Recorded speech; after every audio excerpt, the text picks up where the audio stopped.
Bom dia, querida igreja. Graça e paz da parte do nosso Deus. Estamos reunidos mais uma vez em escola dominical, na manhã deste domingo. Manhã bonita, manhã bela, manhã agradável. E é sempre bom quando nós nos encontramos para estarmos estudando a palavra de Deus. A continuidade do nosso assunto da revista é tudo sobre Jesus, uma leitura minuciosa para nós estarmos encontrando Cristo aqui a partir do Antigo Testamento. E nós estaremos hoje na 8ª lição, que diz assim, o marido pactual. E os textos que nós basearemos se encontram no livro de Cântico dos Cânticos, ou conhecido também como Cantares. E o primeiro texto está no capítulo 2 e o versículo 16. Diz assim, o meu amado é meu e eu sou dele. Ele apacenta o seu rebanho entre os lírios. E agora, lá no capítulo 6, o versículo 3 diz assim, eu sou do meu amado, e o meu amado é meu, e ele pastoreia entre os lírios. Próximo texto é no 7º capítulo, versículo 10, que diz assim, eu sou do meu amado, e ele tem saudades de mim. Vamos orar? Senhor nosso Deus, a nossa gratidão, porque mais uma vez nós estamos reunidos em escola dominical. Te agradecemos, ó Deus, por esse privilégio, te agradecemos por essa bênção e pelo cuidado do Senhor sobre as nossas vidas. Eu quero te pedir, em nome de Jesus, que o Senhor possa nos ensinar nessa manhã, falar ao nosso coração para a nossa edificação em Cristo Jesus. Amém. Portanto, irmãos, é importante a gente continuar com o nosso foco voltado aqui para as Escrituras Sagradas, principalmente para nós estarmos aprendendo sobre Jesus. A gente está aprendendo a respeito dele, como a gente tem visto no Novo Testamento. Todos nós conhecemos certamente o livro de Cantares, ou mais conhecido como Cântico dos Cânticos. E o título desse livro significa o mais belo dos cânticos. Ou seja, quando a gente olha lá na literatura hebraica, Cântico dos Cânticos ou Cantares, vai dizer para nós o mais belo dos cânticos. E Salomão, todos nós conhecemos Salomão, a autoria desse livro, portanto, devida a ele. Então nós olhamos para Cântico dos Cânticos e nós então reconhecemos que Salomão foi de fato o seu autor. E a gente conhece também um pouco da história de Salomão e segundo o que está lá no primeiro livro dos Reis, no capítulo 4, versículo 32, diz que Salomão compôs mais de 1000 cânticos. Olha só como que Salomão era um poeta. E diz que ele compôs mais de 1000 cânticos. E esse aqui é, de fato, um livro extraordinário, porque ele foi classificado entre os historiadores, entre os estudiosos da palavra de Deus. Esse livro foi classificado como o mais bonito de todos, ou como o melhor de todos os que Salomão assim escreveu. E a gente olha para esse livro, a gente vai perceber que ele é, de fato, um livro cheio de simbologias, é um livro cheio de imagens bastante alegóricas, mas isso vai requerer de nós uma maturidade e um discernimento espiritual muito grande para que a gente consiga apreciar, desfrutar corretamente, e mesmo com as imagens, as simbologias que o livro traz, em todo o seu composto, em todo o seu escrito, nós temos que tomar cuidado para a gente não desvirtuar a essência do livro e também não tirá-lo do seu contexto e conseguir realmente extrair dele a verdade sobre o que ele diz, o que ele ensina, o que ele fala para nós. É uma linguagem extremamente exuberante, é uma linguagem muito bonita, O livro nos traz uma linguagem fantástica, extraordinária, e esse livro, você vai concordar comigo, ele é um dos livros mais usados, mais requeridos nos nossos encontros de casais, né? Nos estudos específicos para casais, ou quando muitas vezes nós, nos nossos relacionamentos, esse livro vai servir de inspiração para algum escrito entre namorados, noivos e já casados. Ou seja, o livro é extraordinário porque ele dá essas oportunidades específicas, né? Algumas correntes, né? Quando a gente fala de algumas correntes, a gente fala de alguns pensamentos.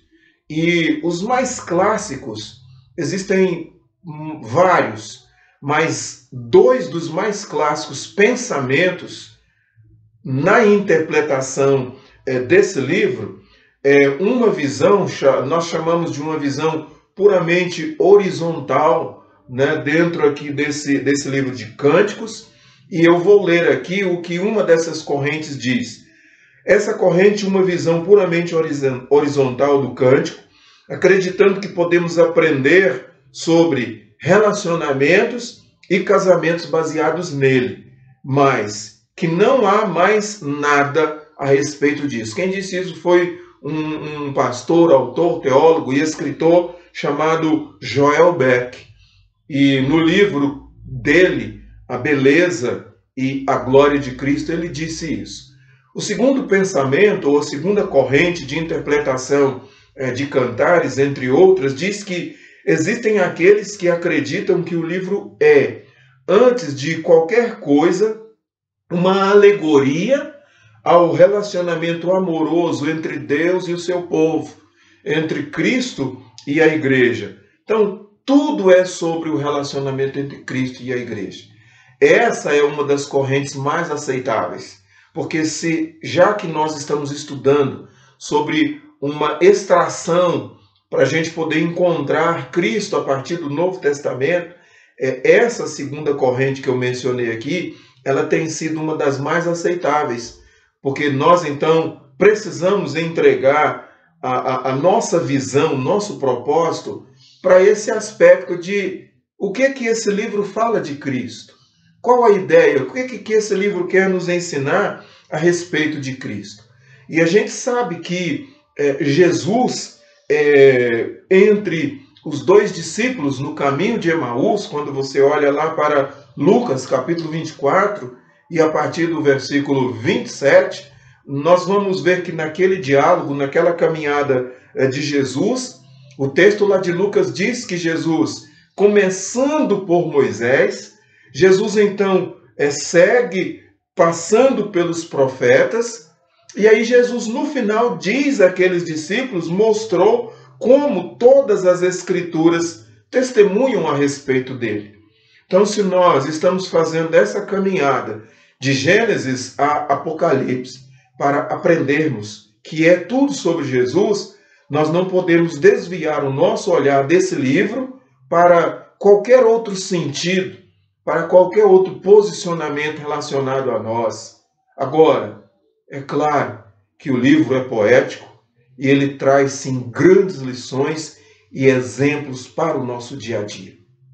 Exemplos para o nosso relacionamento, e muito embora nós falhamos, né, nessa missão, muitas vezes, muito embora nós erramos na nossa missão da caminhada a dois, do relacionamento conjugal, a gente precisa então nos voltar para esse livro, aprender como é o relacionamento de Jesus com a sua igreja, e aí sim, daí dentro desse exemplo do relacionamento amoroso de Jesus com a igreja, nós puxarmos então para a nossa vida e aplicarmos na nossa vida, na nossa caminhada a dois.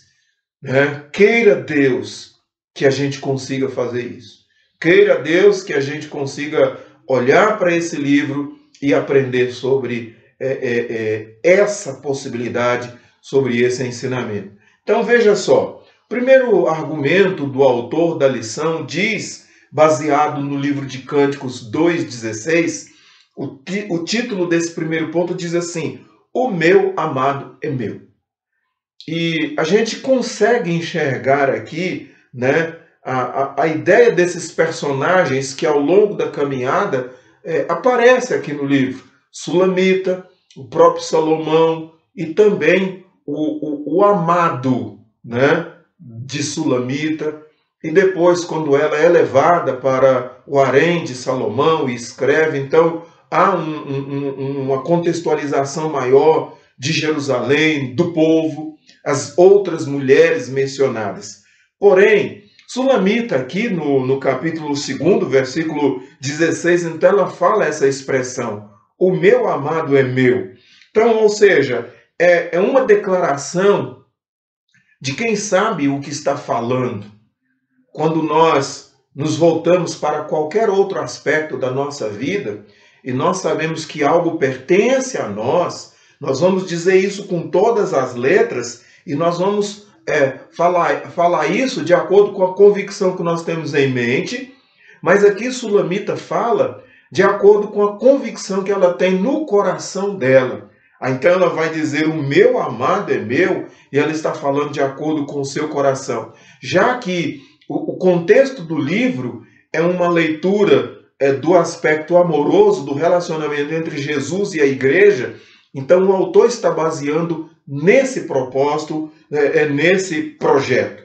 Quando a gente caminha mais um pouco aqui para esse capítulo 2, lá a partir do versículo 10 até o versículo 15, a gente vai ver lá a menção, né, de que o esposo fala também, então ele responde àquilo que Sulamita está dizendo.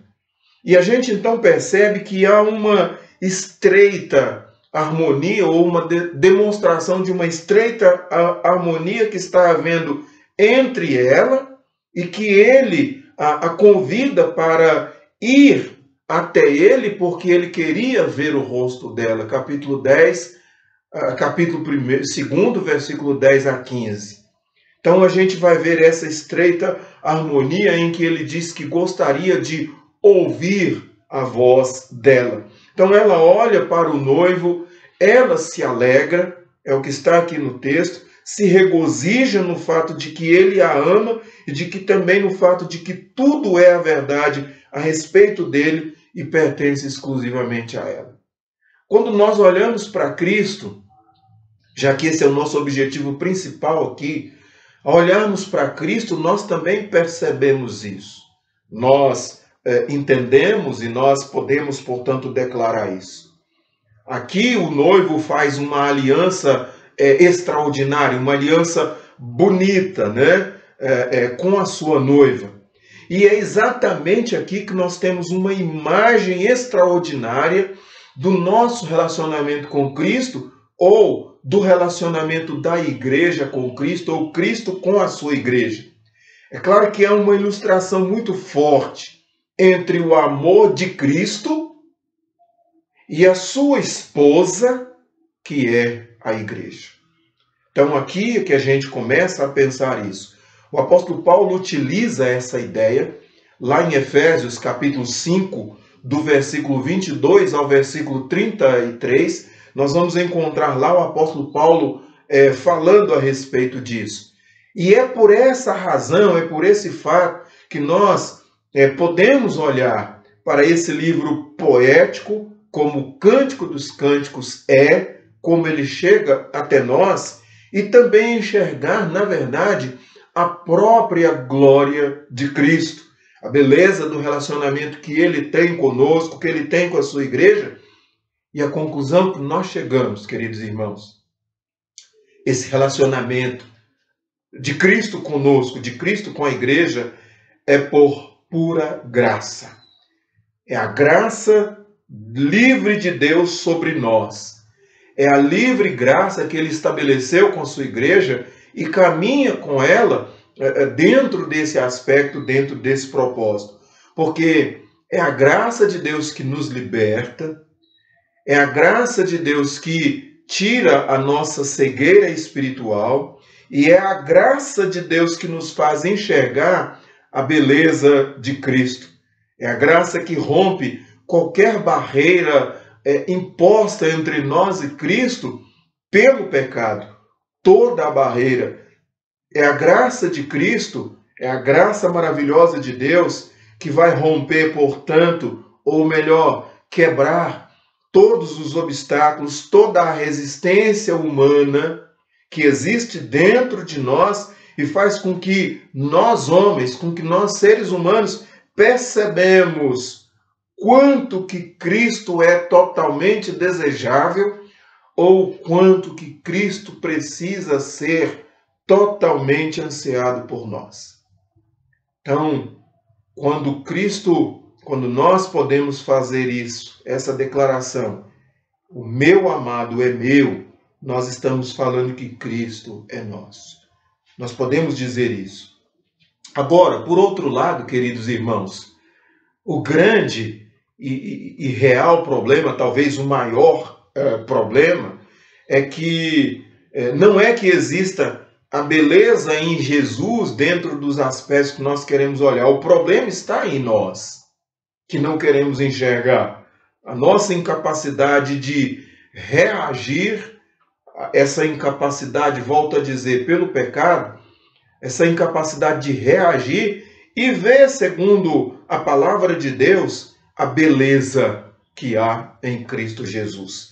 Matthew Henry disse o seguinte certa vez: é privilégio indescritível dos crentes fiéis o fato de que Cristo é deles. Os crentes participam de Cristo. Eles não apenas têm interesse nele, mas desfrutam dele. Ele é para eles aquilo que o mundo não é, nem pode ser. Tudo o que eles necessitam e desejam, a felicidade completa.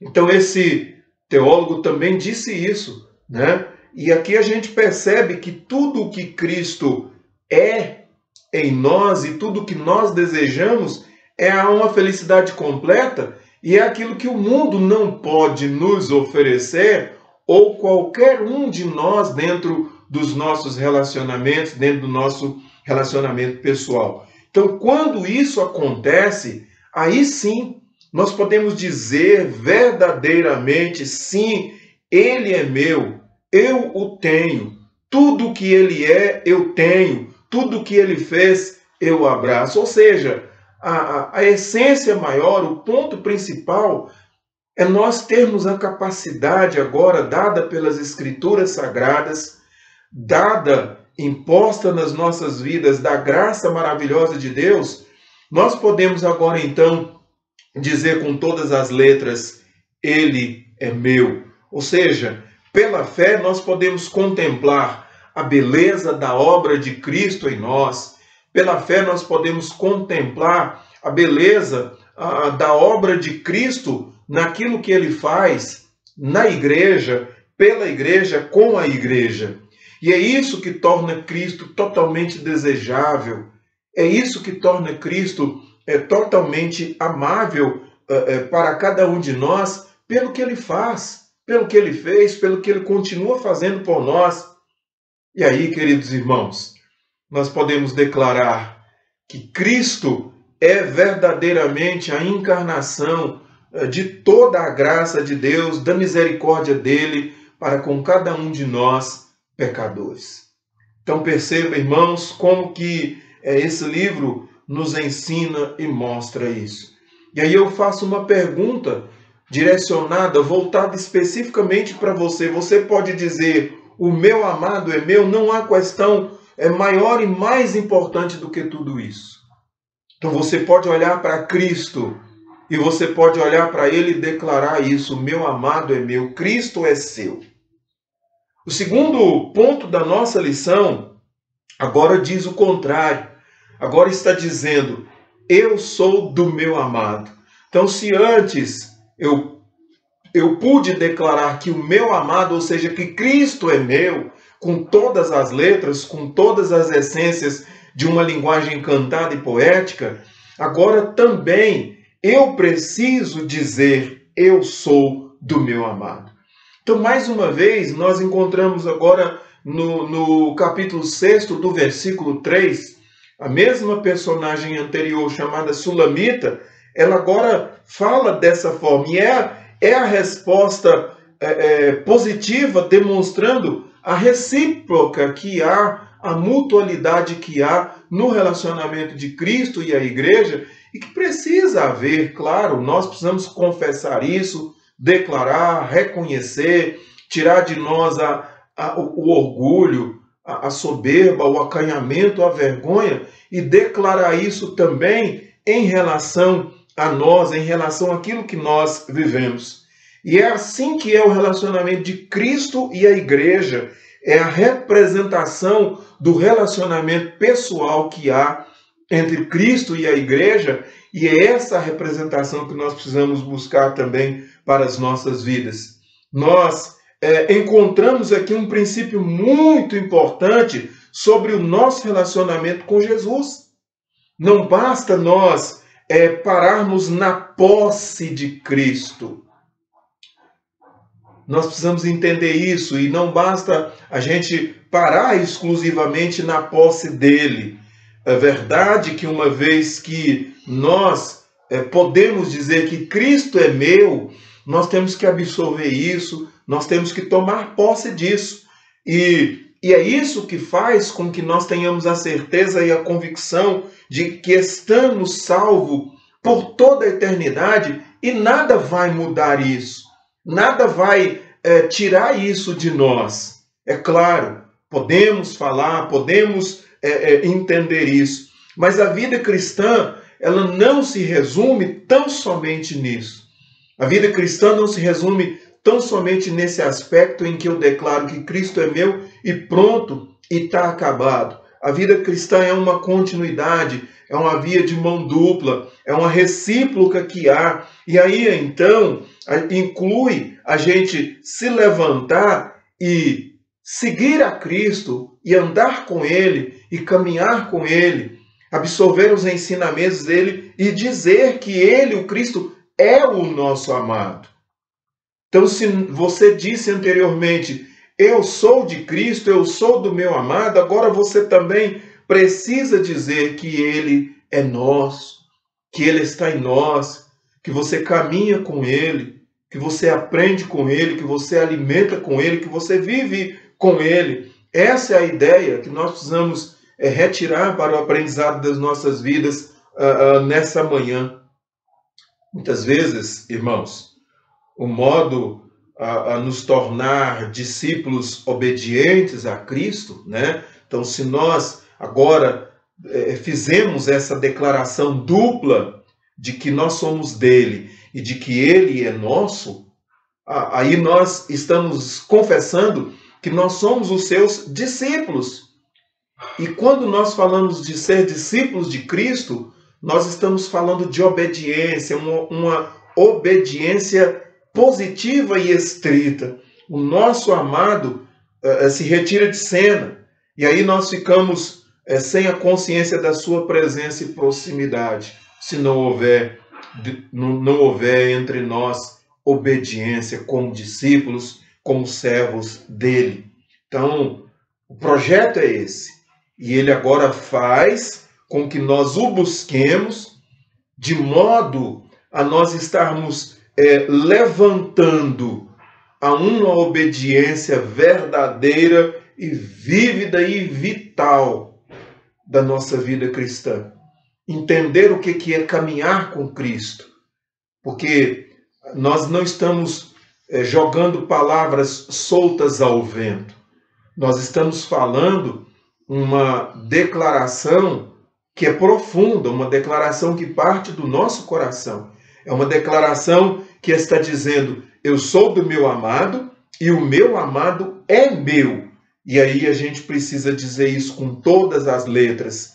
Mas ainda, o texto continua nos ensinando no capítulo 7, versículo 10, está dizendo, eu sou do meu amado e ele tem saudade de mim. Então, é você olhando para Cristo, você está dizendo isso, você está declarando isso. Em todas as outras e qualquer ocasião da nossa vida, essa declaração precisa ser verdadeira, precisa ser real. A ideia expressa um desejo de que você precisa dele.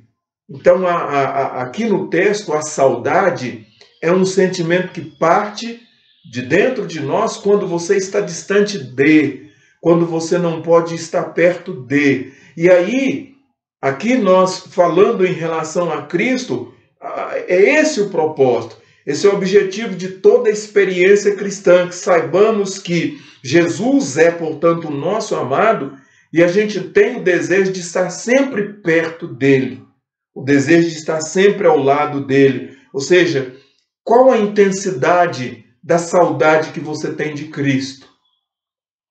Ou você, pelo menos, sente essa saudade? Então, queridos irmãos, que a gente possa pensar, né, dentro desse aspecto, o que o livro nos apresenta de uma comunhão verdadeira, comunhão absoluta com Cristo Jesus. O livro fala num sentido bastante absoluto, comunhão. Nós temos comunhão com Cristo. E é essa comunhão que agora nós precisamos e devemos e podemos cultivar com Ele. A conclusão do nosso estudo dessa manhã nos mostra 4 coisas importantes dentro do contexto do próprio livro. A primeira delas é salvação. A outra é a dedicação que nós precisamos ter em relação a Cristo, em relação à igreja. A outra é a comunhão e a própria glória de Cristo que é vista aqui nesse contexto.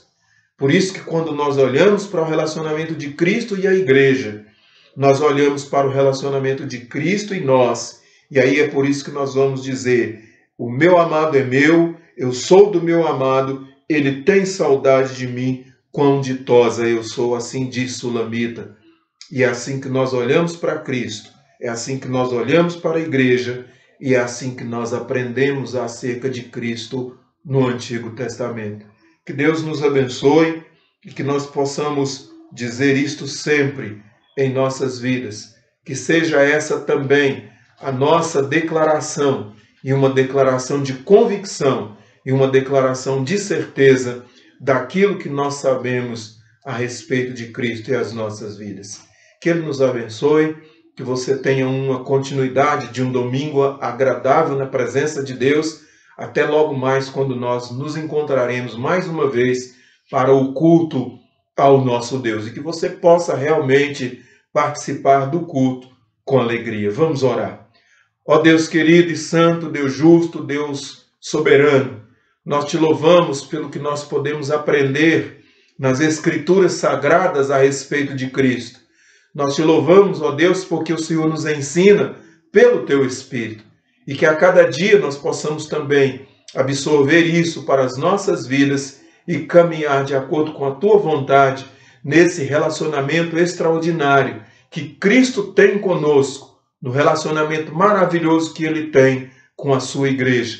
E que esse seja o exemplo, o modelo de relacionamento para as nossas vidas, para a honra e glória tua, no nome de Jesus que oramos. Amém. Que Deus assim te abençoe, meu amado irmão.